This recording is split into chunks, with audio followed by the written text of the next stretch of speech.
ça me convient, hein. Magnifique. C'est beau.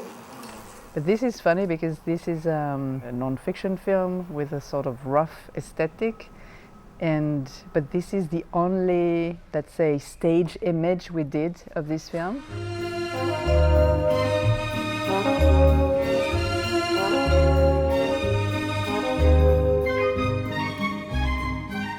We met Bjarke just after the first film, Color's House Life, that we have seen the image with Guadalupe.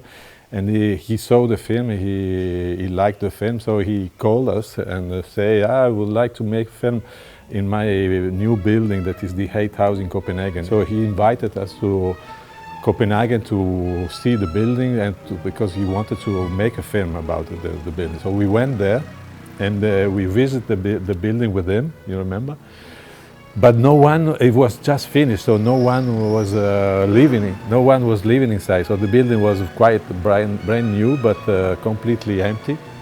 And the day we visited the building, it was very cold with a lot of super windy and rain. So it was so we said, Bjarke, yes, we can make a film, but no one is living here. So what can we do?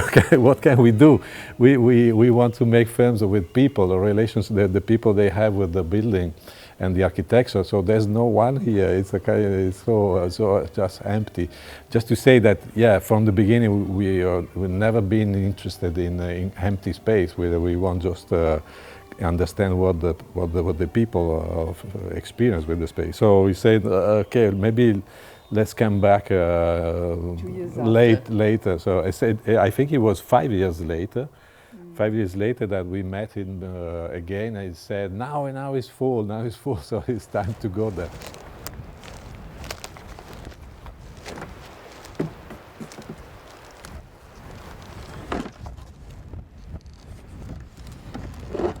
Here we are on an incredible island, very preserved landscape in the north of Sardinia. It's a small island in the archipelago of La Maddalena, so northern part of Sardinia. And this is a wild island in which there is only one man living because he's a sort of the guardian of the island. And this is Mauro Morandi. No one is allowed to go in this island because it's a very preserved landscape. And actually Antonioni shot a scene of one of his films there, so that's a very also a landscape known for cinema lovers. But Mauro Morandi was a very special man. He used to live for many years in this island. He lived a bit like a Robinson Crusoe in this island as a second life, and he spent his days going around this wild landscape, getting some wood and all the things that comes from the sea. And in the films you see him building some chairs and objects, and he's a kind of artist from a wild context.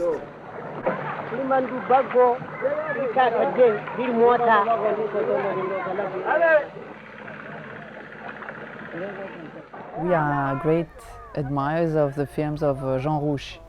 And in particular a film that is entitled Cocorico Monsieur Poulet. It's a crazy, disastrous road movie, and it's all about a group of 3 men in a car, in an old De Chevaux, and they go for a ride in the middle of a desertic landscape in Africa.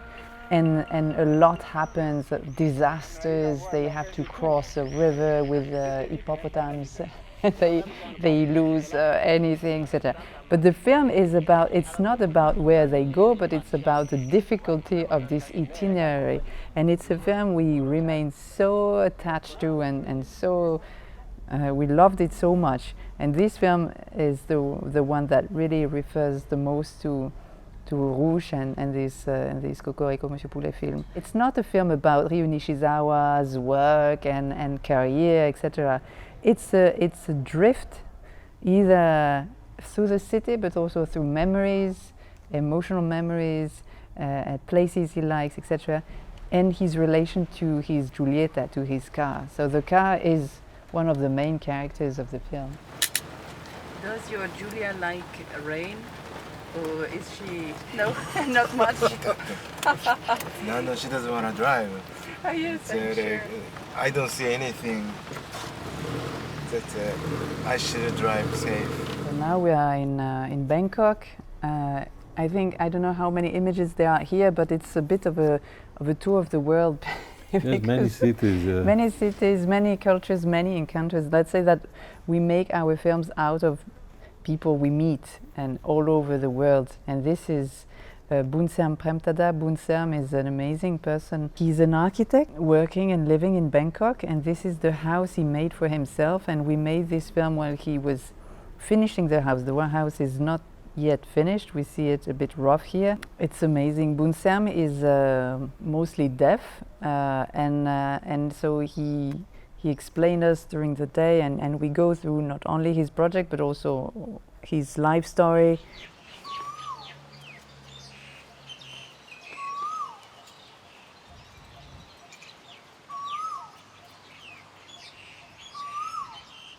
Same day, earlier in the day.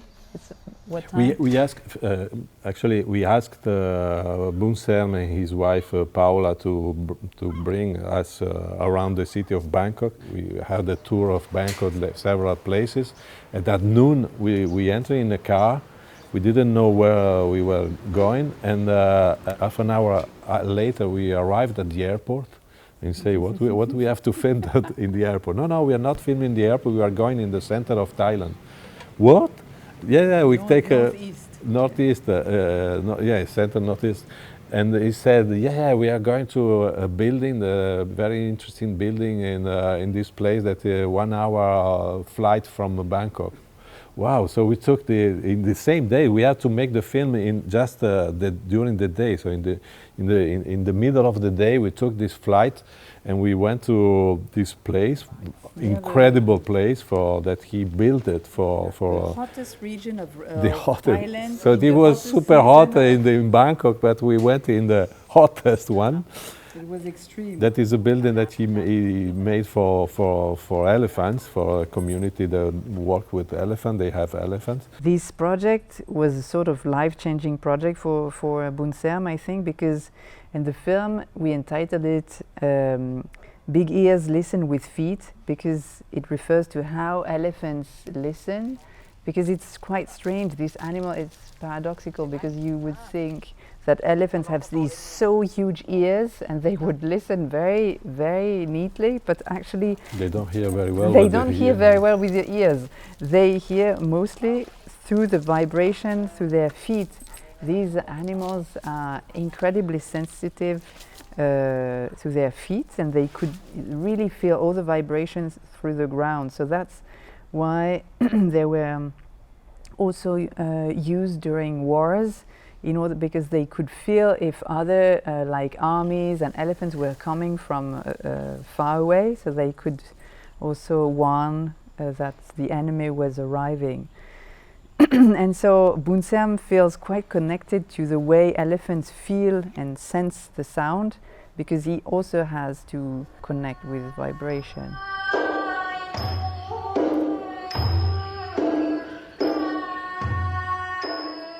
Making films about space, we have many ideas about what to have and what to look for in the films. But when we met these men, we understood that there's some people that they have an incredible sensitivity about space and the place where they live.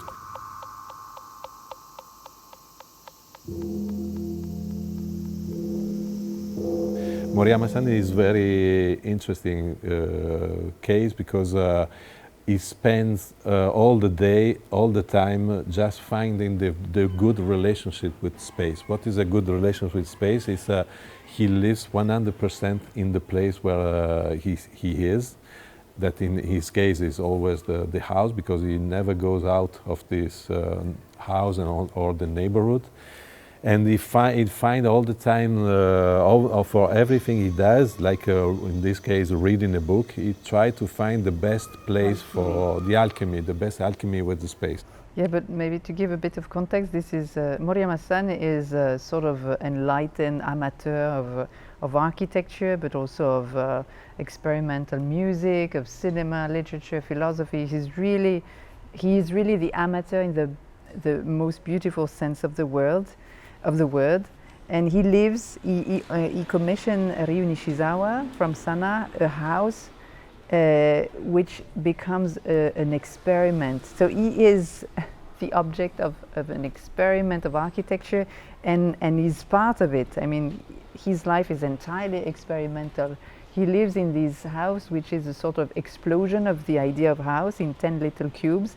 So he goes from one cube, which is his bedroom, to another cube, which is the bathroom, another cube, which is the kitchen, another cube, which is the living room, and you have to go through the garden each time. So it's a quite complex way of living, but incredibly strong, and he behaves like almost a cat, moving through the spaces during the day in such a gracious and incredible way. And this film is really about the magic of an encounter. Actually, I was not there during the shooting because Ila was there just to meet him, to prepare a film later on.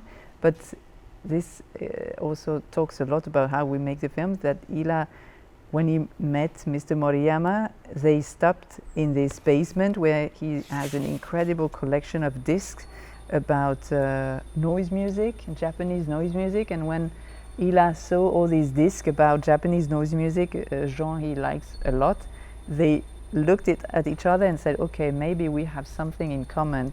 And Ila says, okay, maybe I should start the film right now. And that's why the film was made just in a second. And it's really about this intensity of encounter. Okay. Do you listen this music in the morning or in the evening? Evening, Evening. night or morning? Every time. Every time. Okay. Very good. Exciting. Exciting. Yeah. Do you listen this music standing or on a chair? Chair. And on the floor. Here. Yeah. Let's Okay. stay. Yeah.